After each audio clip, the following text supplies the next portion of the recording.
Garrett, our own G-Man, ABC News crime and terrorism analyst. Good morning, Brad Garrett. Good morning, McGraw. Tell us about this story that people are not wanting to be police officers. Well, it's interesting because if you look at Ferguson, Missouri, and sort of forward, the negative publicity about police, about policing, is really having an adverse effect on their ability to recruit. Some departments are reporting a 90% drop in the number of applicants that are even applying to be police officers. That's staggering. Breaking it down into classes, white, black, Hispanic, are we seeing less whites, less blacks, more blacks? Is it broken down that way? Yes, less minorities. Because if you look, McGraw, at the publicity that's occurred in Ferguson and North Charleston, South Carolina, etc., it's been typically African Americans or minorities that are the victims of those cases. And it really does. It's always been a bit of a struggle in some jurisdictions to recruit minorities, but now it is extremely difficult. I mean, you're talking about departments.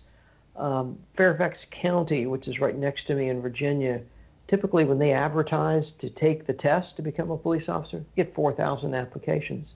They're getting about 300 now, if it gives you an idea. I mean, the drop-off is just, so people just don't, they think it's more dangerous. They're going to end up getting potentially sued, that they will end their career or potentially put them in jail, and they feel like it's just not worth it. They also feel like the politicians aren't protecting them and or supporting them and or the public isn't supporting them. And look, we all watched in horror what happened in Ferguson, and we all said it at the time. Who would sign up for that to sort of go out in the middle of the street and be harassed and harangued and have a video camera in your 2 feet from your face for 8 hours a day? Right. I mean, McGraw, what this boils down to is each jurisdiction. Let's just take St. Louis. I don't know the particulars, but the St. Louis Police's relationship with you and the public is extremely important.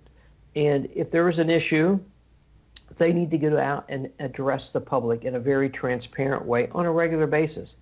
I'm not talking just with high-profile shootings or situations, but what are they doing in community meetings? When do they send officers in to do positive things in the neighborhoods?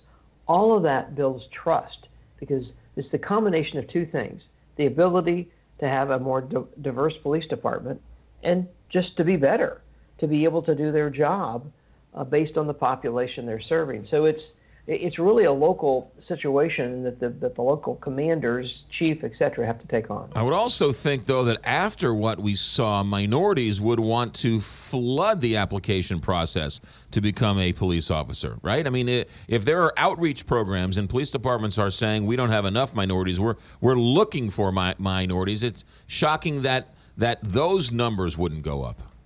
Well, you would think, but also if you look, McGraw, at who does not trust the police in most jurisdictions, it's the minority population because they are the ones that are confronted by the police more. So the trust factor in the African American community, maybe a Latino community, et cetera, depending on the city or county, they sort of have a jaded view to a certain extent of law enforcement. So you add these high-profile, some egregious shootings like in North Charleston, South Carolina, et cetera, that really make people step back going, I don't even want to do that. I was sort of iffy about it, but now I don't want to do it at all. Brad Garrett, ABC News crime and terrorism analyst, some shocking numbers there. Have a good day. Thanks for checking in. Take care.